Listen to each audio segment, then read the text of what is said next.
Chapter 9 The Darkest Night. The Nomad didn't take Oakley back to the Indigo Mill. The Shadow knew the mill.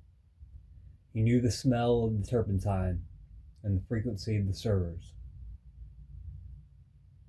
Instead, they retreated to a black site Bruce had forgotten.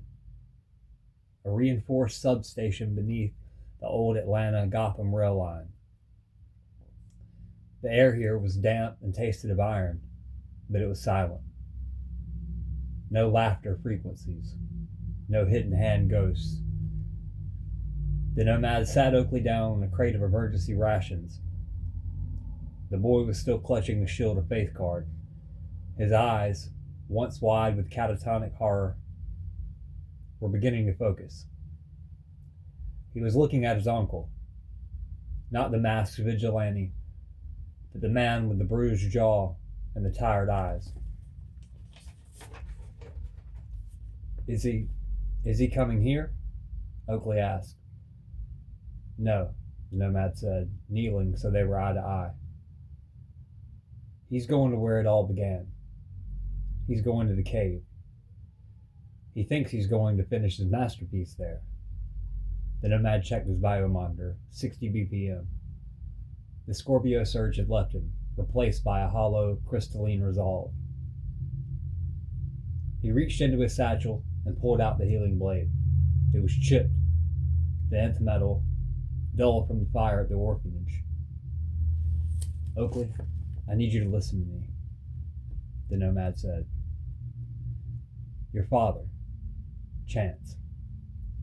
He didn't die because he was weak. He died because he was a threat to men who live in the dark. He had a deck of cards like this in his pocket when you met his end. Do you know why? Oakley shook his head. Because armor isn't just about stopping bullets. It's about protecting the part of you that knows how to love. That's what the Shadow wants to take.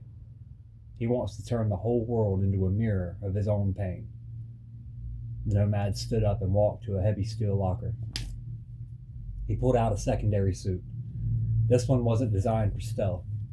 It was reinforced with lead plating and lined with the same positive energy salts he used in his respirators. It was a suit for a man who intended to walk into the heart of the sun. I have to go to the cave, the Nomad said. I'm going to end the account, but I need you to stay here. If I don't come back, the Night Thresher is programmed to take you to the other side, to the people who can keep you safe. I don't want to go to the other side, Oakley said, his voice cracking.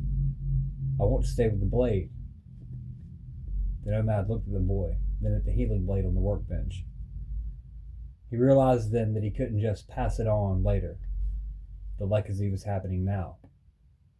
He picked up the blade and handed it, hilt first, to the boy. Hold it, the Nomad commanded.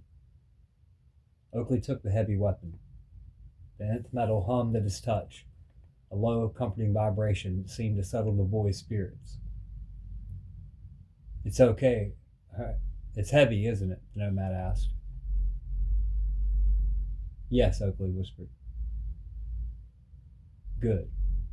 It should be. It's the weight of everyone we've lost.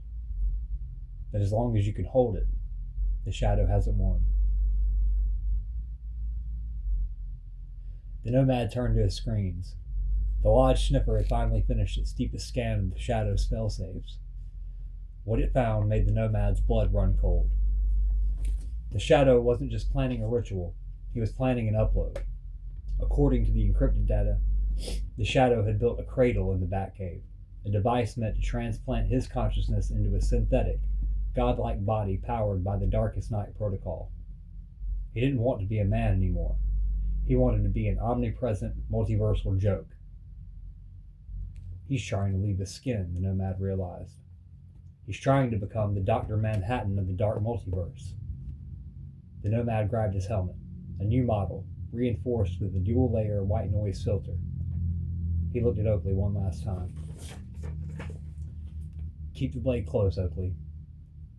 If the lights go violet, you run the partitioning drill I showed you.